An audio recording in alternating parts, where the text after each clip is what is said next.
Good morning, everyone. Kevin, many of you know Kevin or remember Kevin, old school Compass days. I think, Kevin, I met you back in 2018 in Danville in the East Bay. It was a very long time ago. And lots of things have changed since then. But you were at the time really promoting branding and I think running NorCal, which was just very different from what it is now, but always an inspiration. I do remember very much everything being very Pinteresty, and I know that Pinterest was a Mm. strong part of your background. Kevin brings a wealth of experience and insight to the table. His background's in marketing and working at Facebook, Pinterest, Google, co-founder of Agent Upgrade. Obviously, you were with Compass, NorCal Regional President, General Manager, NorCal Chief Marketing Officer at Sidecar Health. And John noted that you served on a mission in Sweden I did indeed. Yeah. way back in the day. Um, anyway, you've definitely had an impressive journey. And, we really want to kind of get to know of how that brought you to where you are now. If you wouldn't mind just sharing a little bit about what's going on with you now, where you've come from, that would be great. Yeah, you know what's interesting is um, I think this will resonate probably with all of you who are entrepreneurs and following what you want to be doing and every successful real estate agent is really marching to the beat of their own drum in some respects. So growing up, I didn't know that marketing was a thing. But I remember being in high school and like actually drawing out ads, in my notebook. But my dad worked, in finance. My mom was a teacher. My grandpa was an engineer. Other grandpa was an electrician. Like I had no idea that marketing existed. And then I had a teacher who sort of took me under her wing and introduced me to marketing as a concept. And we started a student company and I became the VP of marketing and totally fell in love with it. And I did it for a long time. As you mentioned, I did like Google, Microsoft, Facebook, Pinterest, and then I thought, well, I've been in marketing my whole career. Maybe I should try my hand at something else. And Compass came knocking, and so I took the regional president, general manager role in Northern California. The first time we had somebody in that role in NorCal, and it was really interesting because I learned about myself that if you only have X number of hours in a day to spend solving problems or doing work, I wanted all of it to be marketing. So as you have pointed out, even though I was regional president, and Robert really encouraged me to do this too, figure out what you have that's unique that you can contribute to the agents and really lean into that. And so I started talking to agents about marketing. And you don't have to look far to find bad real estate marketing. It's everywhere, right? It's a cliche. And I had spent so many years at Facebook and Pinterest walking these big brands through how to present themselves in social media because if you're only running, two TV ads and, five print ads and, a couple of radio ads a year, you don't have to have a really disciplined What can brand. But if you're doing Okay, it let's every day like you do on social, then you have to. And so that's what I learned about myself. And so after spending a lovely year with you all at Compass, I went back into marketing and I've been a CMO a couple of times since and currently at Sidecar Health. Well, my degree was in management and marketing, and so that's the creative portion is the marketing, and you're building something and making something and seeing the reaction and how it works. And so I understand that completely because that's the favorite part I'd love about real estate is the marketing. Hmm. Yeah. With your time at Compass, what were some of your unique branding messages? What would you say to agents that they should focus on? Well, it's really easy, and some of you have seen a presentation. Those of you in NorCal have seen a presentation where I show a picture of the chip aisle at a grocery store. And it's an endless sea of chips. I mean, you've got Ruffles and Lay's and Doritos and Fritos in every conceivable flavor and texture. I mean, we all know what Ruffles are. Well, now there's Lay's with ridges. If Lay's with ridges isn't a ruffle, I don't know what it is, but they seem awfully similar. And then there's, Tostitos, and there's all these salsas, and they all come in just so many flavors. So if you go to a big grocery store, there will literally be probably 40 different options of chips, all stacked right next to each other. And that I think is probably how a lot of you feel, where, you know, there's a whole bunch of agents, there's a whole bunch of Compass agents, and there's only so many homes for sale, and there's only so many buyers. And it can feel like, how on earth can I differentiate myself, and does it even matter? And so what I love about the chip metaphor is that almost every bag of chip in the chip aisle is made by one company, Frito-Lay, which is owned by PepsiCo. So here you've got Frito-Lay with all of its enormous marketing might. They can, and the supply chain might, they own the chip aisle at Safeway and Walmart and Kroger and you name it. They can absolutely go in there and be like, look, like we're putting yellow bags of Lay's all the way across. Like this is potato chips. I mean, they control it, but they don't. They have so many different flavors. And what they've recognized is something that I think every real estate agent needs to recognize, and that is that there's a flavor for everyone. And you can't hide behind what is in common among all the chips, which is that they're crispy and crunchy and salty and flavorful and maybe a little bad for you and things like that. You have to really lean into the flavors. And so if somebody wants, chicken and waffles Lay's, that's a thing. Is It that a used to be, thing? it used to be a thing. I actually helped make it. And it was out for about a year. And you got to lean into that. And the reality is, what happens is people will show up at the grocery store and they will feel like they're in a mood, or they'll have a certain personality, and some bag of chips flavor or brand will jump out at them. And then it's really interesting to see how they have, because I worked alongside the CMO at Frito-Lay for several years. I was sort of embedded in Frito-Lay when I was at Facebook as a creative strategist. And it's really interesting because they knew exactly who they were going after with each type of chip. So Lay's is very oriented to moms. And so all of their marketing is to moms. And Doritos is much more to college kids, but more like adventurous. It's a little bit got a little bit of a Mountain Dew vibe to it. And then Cheetos is for younger kids. And Fritos, if you only eat Fritos on a road trip, good news, you're not crazy and you're certainly not alone. A lot of people do that. They just get Fritos at gas stations on road trips. And then Tostitos is for entertaining. And Ruffles is for the dads out there flipping burgers on the grill with a bowl of Ruffles. And the other really important lesson in all of this is that even though that's true, and they create their marketing, for Lay's, for example, to be very oriented to women, um, it isn't just sort of overtly at women, it's the things that women care about. And so if you like Lay's, they haven't alienated you with their marketing. They've just been leaning into something else, because every guy on this call has had Lay's fairly recently, I'm sure. Yeah. Now we all just need to figure out which kind of chip we are. One personality test.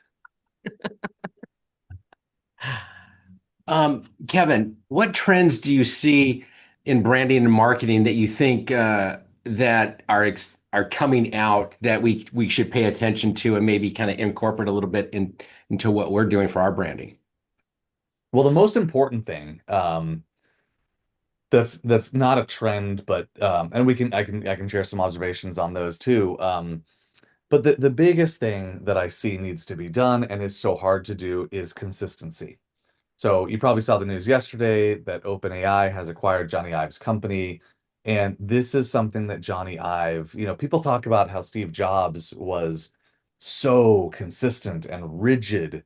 Well, so was Johnny Ive. And Johnny Ive, if you don't know, is the designer of all those Steve Jobs era products. He designed the iPod, he designed the iPhone, he designed everything. British guy, brilliant designer.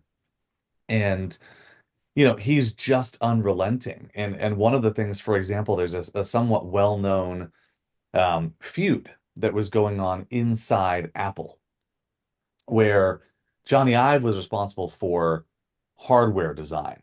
So he decided what, your iPhone was going to look like and your MacBook was going to look like, obviously with Steve Jobs' approval.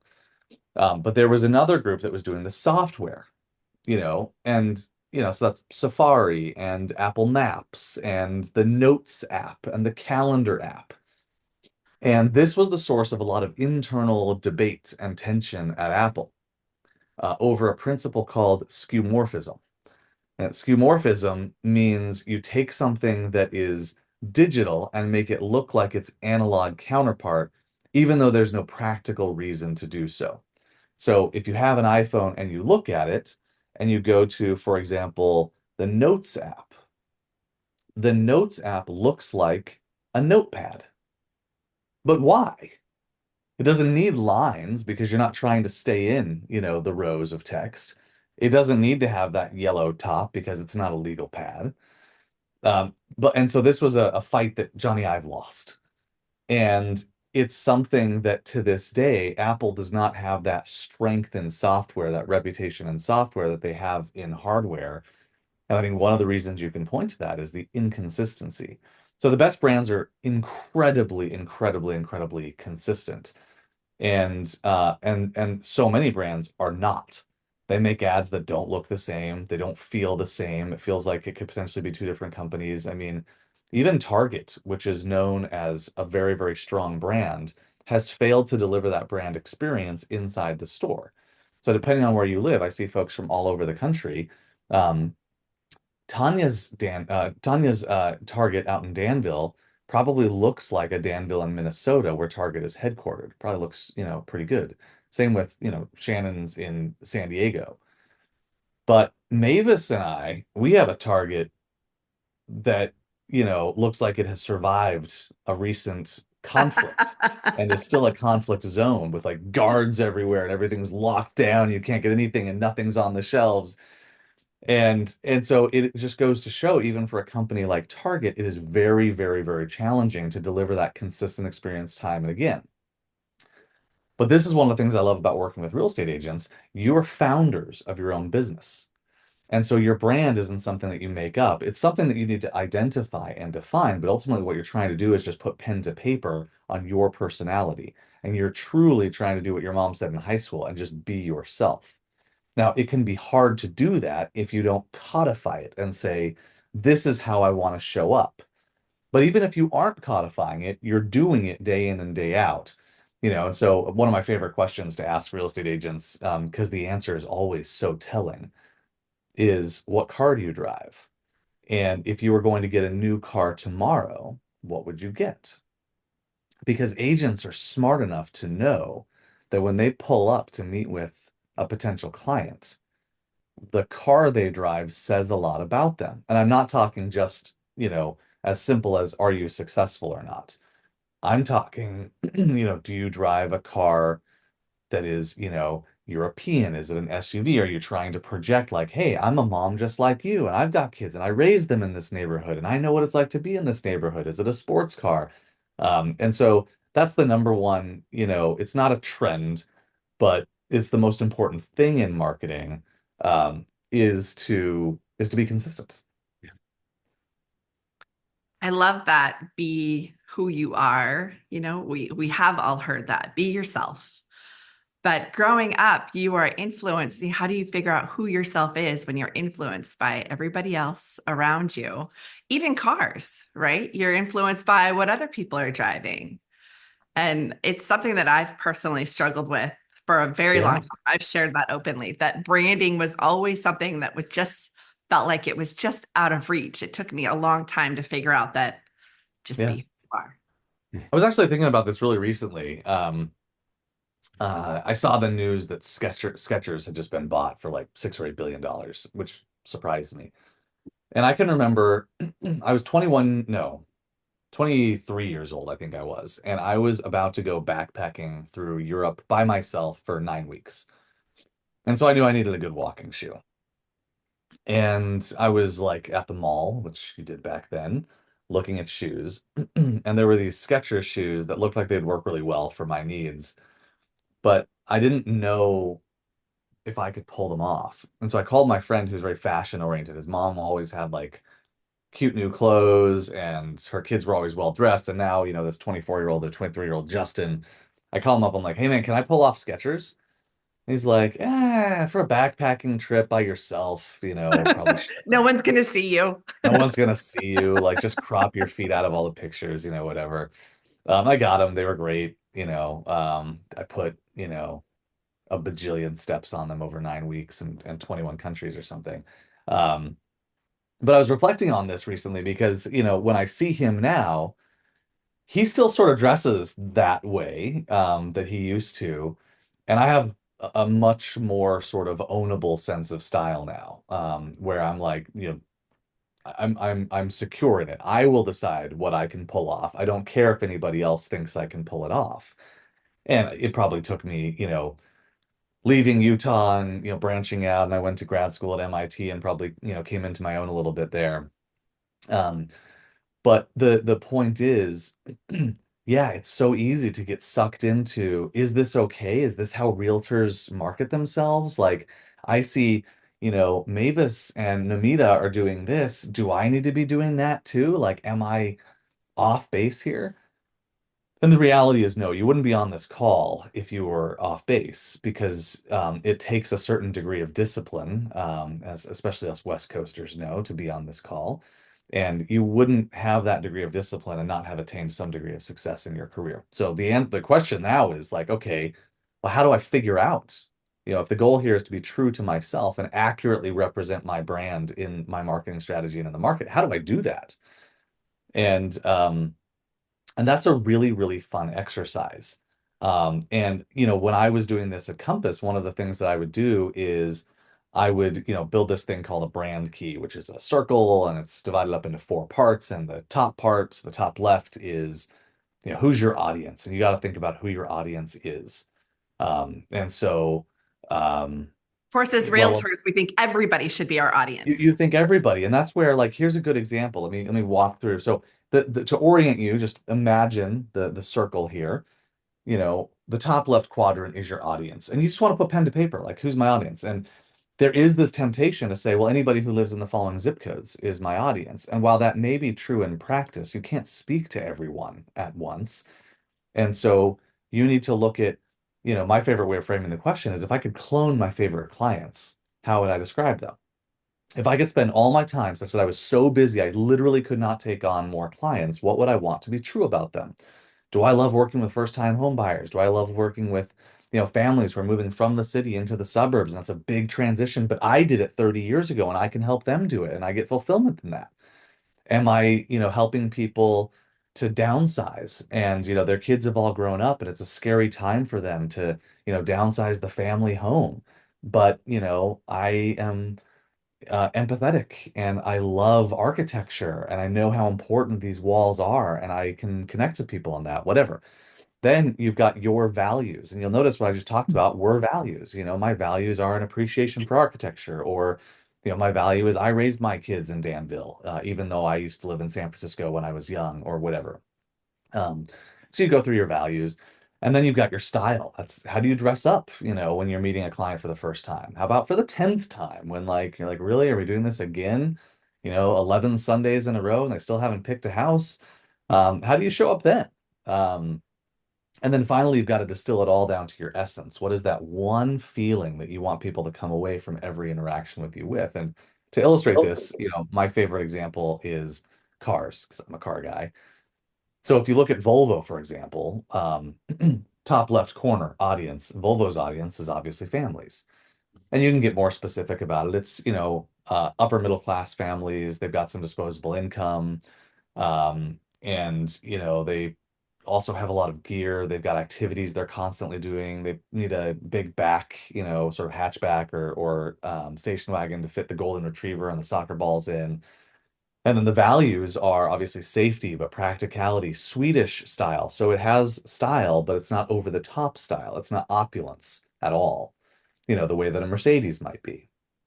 Um, and or even a Lexus in many cases. And then you get down into well, how, what's the essence? And the essence is that one thing that Volvo decides they're going to land in every interaction, and it's safety for Volvo. But to your point, Tanya, the most important thing here is that while Volvo is very, very catered to upper middle class moms making a very safety oriented decision for their kids, there's lots of other people who drive Volvos, fly fishermen who are 65 years old and retired and want to be able to put their rods in the back and things like that. And so it can feel counterintuitive and paradoxical, but the more specifically you define your audience and the more you speak to them, the more consistent you will show up and the more other people will also be attracted to the brand. And Apple is, of course, a great example of that too, coming back to Johnny Ive, where, you know, Apples are wildly popular. My mom, my dad, my cousins, they all have iPhones, but wildly different personalities. And so you can do that. If you're true to, sort of your brand, people will resonate with the values that you put out in your marketing, even if they don't fit into that neat little box of the demographic that you're going after. People like to hang out with people like them. So if you like to go kayaking, you should really jump into that, is what I kind of hear you saying. Yeah. Like jump into the Yeah. things that you enjoy doing already. Yep. One of the things I know, Kevin, that COVID changed me on how I felt I needed to be more professional in suits, and I think everyone got a little more laxed and more of their own personality of what they're comfortable in, which was a good thing that happened from COVID that I felt. Good girl, Bella. You're a good girl. Okay, someone's a good girl. Great. Yeah. Kevin, you touched on a little bit AI earlier in the conversation. How would you say AI is impacting brand strategy? And, do you see any pitfalls that realtors should kind of watch out for? There's so much said about the pitfalls. I'm far more concerned about people, not adapting quickly enough to it. And because this is sort of focused on marketing, I think there's a natural inclination to think of it for marketing. But I would think about it before marketing, much more about just the business. Um, so I'll share a few examples, and I am very rigorous in pushing my team to use AI aggressively in their jobs.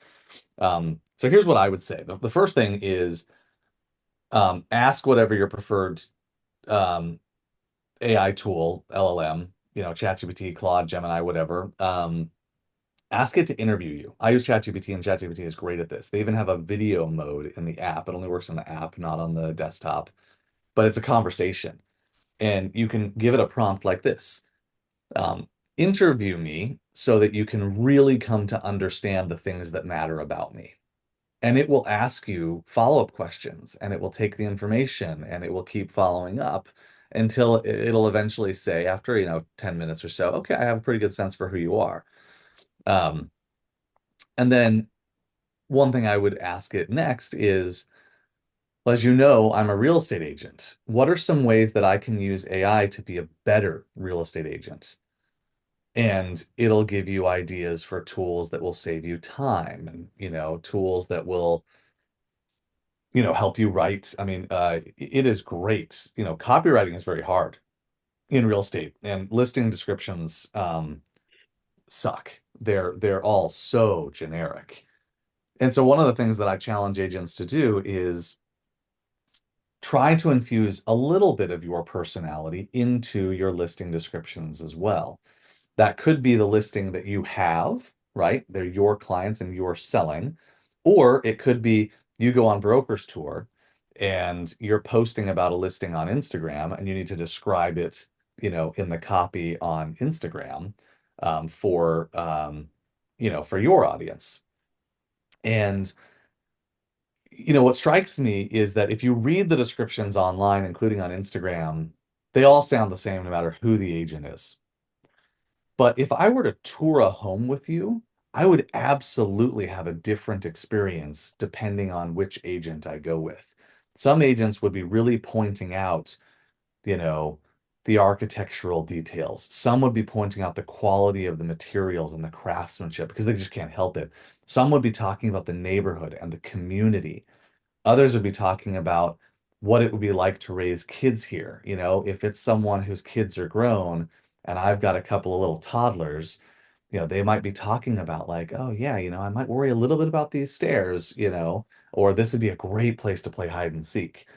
Um, and so I think it's important to bring that to bear in part of in part of your marketing. And so one thing that I do a fair amount of LinkedIn posts, is I just took the text, just copied and pasted about 20 of my LinkedIn posts into ChatGPT, and I said, now give me five more that sound like me. Spot on. It was absolutely, not absolutely perfect. It was 95% perfect. And that's the catch, right? Is you do have to go in and edit it and make sure it's truly yours. Don't put this thing on autopilot. But there's an enormous number of ways that you can be using it. You know, copy being one, but so many tools. And then the other thing, I've got a friend who owns a business. He's not a realtor, but he's in a similar situation to all of you. And he did something that some of you may want to try called vibe coding, which is where you have no technical background at all, but you want to build an app. So you can go to ChatGPT or Claude or any number of other tools and say, hey, I want to build an app. Can you walk me through it? And spoiler alert, it will say, yes, I can. And it indeed will. And so my buddy builds these apps where he's like, every day I want you to send me an email of any stock in the entire American stock market that meets the following criteria. Like maybe it will have had to dip this much and had earnings within 7 days, or an executive change or whatever. And he's literally just typed in, and you can see there's a separate window, and ChatGPT will be writing all the code, and you'll have no idea what it means. But then you'll test it and be like, oh, it works. Or you'll find a bug and be like, it doesn't work on this time. And it'll be, oh, I'm sorry about that. Let me fix it. So far and away, the most important thing though is just to play around with it. Wow. Wow. So what stocks were we supposed to buy? Well, and that's the fun thing is if you ask ChatGPT, it'll say it can't tell you. But if you have a thesis, then you can code it in. I don't remember what his strategy is, but I'm not sure I would These are some incredible. wholeheartedly recommend it. The tips are incredible. I used to see everyone talking about it. Um, Laura Foreman asked Kevin, do you have any tips to help increase stuff for business, Google business page? You know, I do. And this comes from my experience. I have three Airbnbs in Park City. And so um reviews there are supremely important, right? And what I have found is that I try to really connect with my guests on a personal level. I want them to feel like they know me. So for example, I've got this welcome book, when you get into each of the rentals that has pictures of our family and the history of how we bought the house, which is historic. We bought it during COVID. We rode out COVID in Park City, taught the kids how to ski, so they feel like they know us. Which I want to do anyway, because I want them to feel like they're staying in a friend's home, not some, generic cliche hotel or something. Um, but then what I do at the end of the stay is I just say, hey, reviews are really important in this business. And if you feel like you can give me 5 stars, I'd really appreciate it. And almost everybody does. And by framing it that way, if you feel like you can give me 5 stars, I'd really appreciate it. I'm sort of saying, and if you don't, if we could keep that between us, that would be awesome. Um, I love it. and in, about 4 years of renting out three Airbnbs, we only have 5 star reviews. And I think we're the only ones in Park City that only have 5 star reviews, and we have them on all three properties. So I think that, we can be reluctant to ask. But if we ask it in the right way and we're being ourselves the whole time, so that there's a person behind, it's very reasonable to say, reviews are really important in the real estate business. And if you feel like you can give me 5 stars on Google, it would mean a lot to me.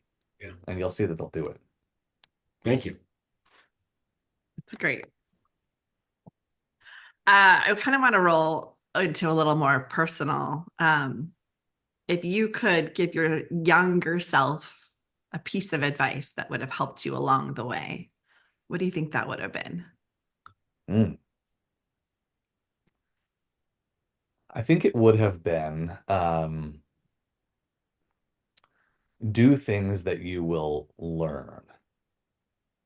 Um, like optimize for the learning. It's very easy to, especially early in your career, be very fixated on, moving up the proverbial career ladder and those sort of external, markers of success and validation. But you'll reach a point where, this is true in my career, true in yours as well, though I think with some nuances for agents, where the experience matters more than anything else. And if you've collected the right experiences, you can change the inflection, curve, sort of drive an inflection point and change the slope of your career curve. Um, and that is why for me, and I'll see if you guys take anything from this. It's not directed to agents, but for me, you can see this in my career. My first big job was at Google, and then I went to Microsoft, and then I went to Facebook, and then I went to Pinterest. And it reads a little bit like the resume of someone who's equal parts insecure and ADHD. Um, but what I was doing was I was this kid, raised by a nonprofit finance guy and a teacher in Utah. I didn't even know marketing was a thing. And I wanted to sort of prove to the world that I could play with the big dogs. And so I went and I got on my resume the most important companies you could possibly have for tech marketing. Um, and it was fun. I mean, I would go sit on panels in Cannes on these fancy yachts with celebrities. Like you know, used to go to really, really, fun events and things like that all the time. And then at some point I started, becoming less insecure and more focused on, well, what do I want to do? And where am I going to learn? I found that I am happiest when I'm learning and I'm doing something new. And so I left, that world and took that job at Compass and said, I don't know anything about real estate, but this sounds like a good place to learn. And it's something I've never done before, so I want to learn it. And then since then, I've discovered that I feel very fulfilled doing healthcare because healthcare is so messed up and it needs to be improved. And that's what I'm doing now. Um, so it sounds a little cliche, but I really think if you have the core ingredients for success, which we all know what they are, right? I mean, they're discipline and a North Star and consistency and showing up every day and being kind and being thoughtful and doing the things we say we're going to do. My boss calls that the see-do ratio. The number one thing he has in his mind when people are up for promotion is what's the ratio of things they say, or not the see-do, the say-do. The ratio of things they say they're going to do. And he just keeps a mental tally. Like that person always says they're going to do it and they never do.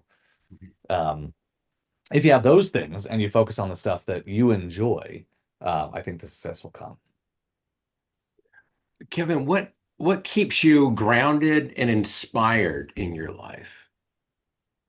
Mm, for me, it's nature, 100%. So I live backing up to Joaquin Miller Park in Oakland. It's magnificent. It's the only grove or forest of redwood trees in the world that is considered to be thriving in an urban environment.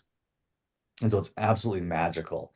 And I have to go on a run there almost every day. And if I don't, I can tell that I've not done it.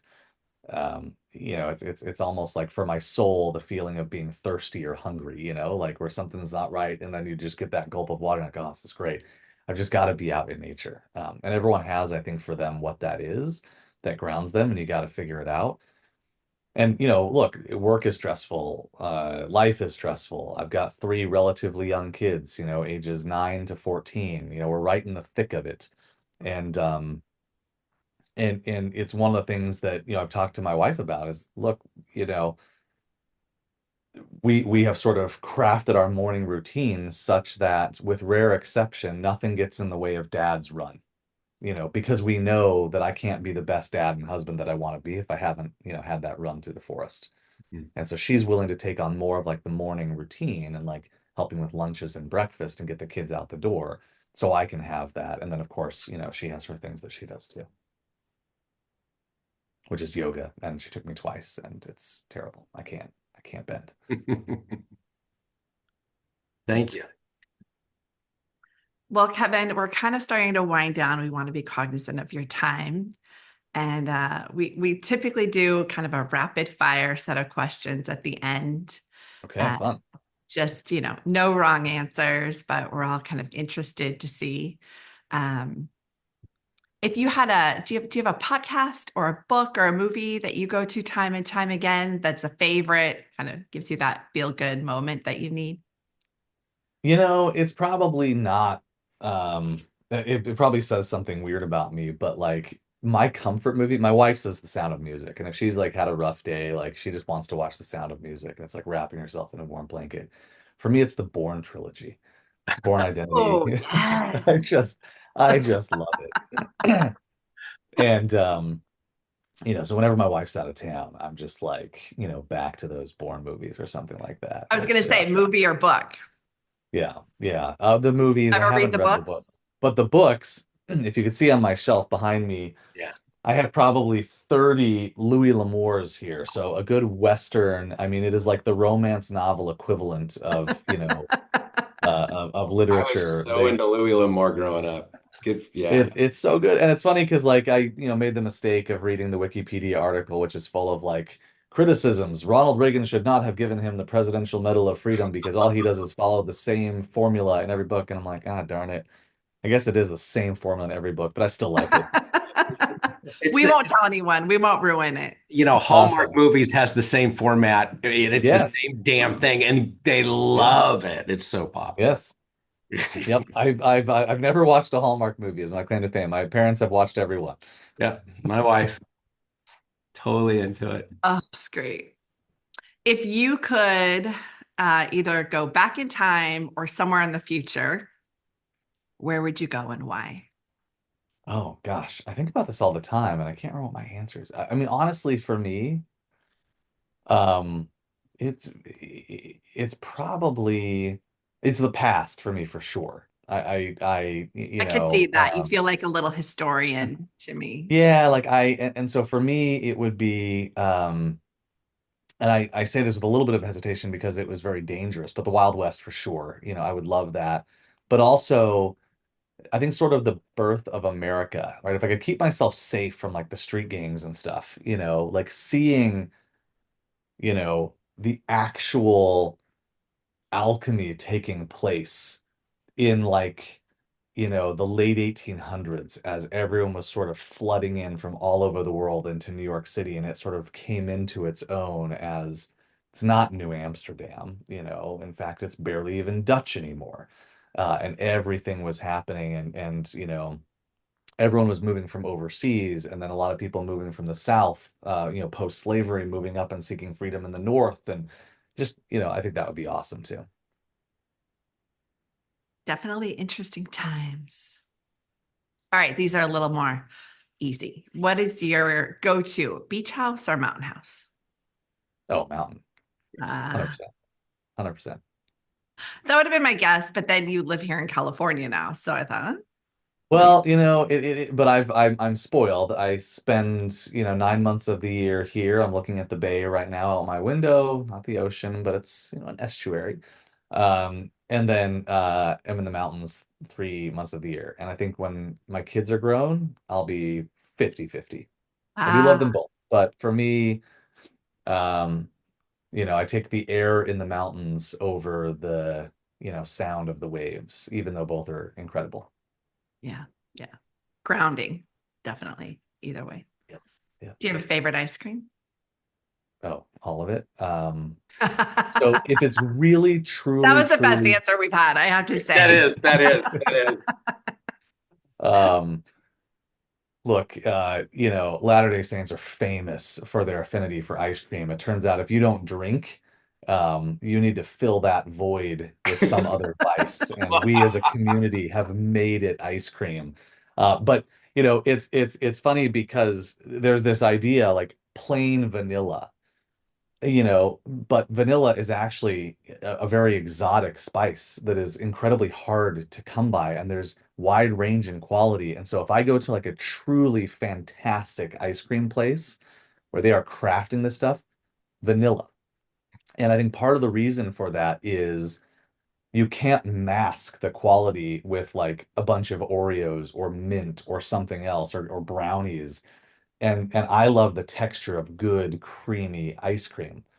And vanilla is just this perfect complement to it, Well, you got Fenton's right down there in your area. but not good enough quality. I've got good enough quality. Okay. You know what the best I will tell you, since we began this conversation by talking about, red rocks and, hikes and national parks and things like that, the best soft serve vanilla I have found in my life, and it is my mission to find it, is at the visitor center at Yellowstone National Park by Old Faithful. That vanilla and now maybe it's just been perfect for when I'm there, but I love it. All right. So is there a favorite brand that you know right now that you're like, oh my gosh, this is it? If we're going mainstream, I'm always a Tillamook guy. The Tillamook. Yeah. Okay. Yeah. And look at Rob, look at Bobby go. Robert's on board. He knows what he's Yeah, talking about. Robert. Okay. Robert. All right, Miriam, like Strauss, yes, but not all of us live in Sonoma County. So, All right. And then lastly, what is the first thing you're doing right after this call? I'm gonna work out. Yes, me too. Fantastic. Thank Kevin, you.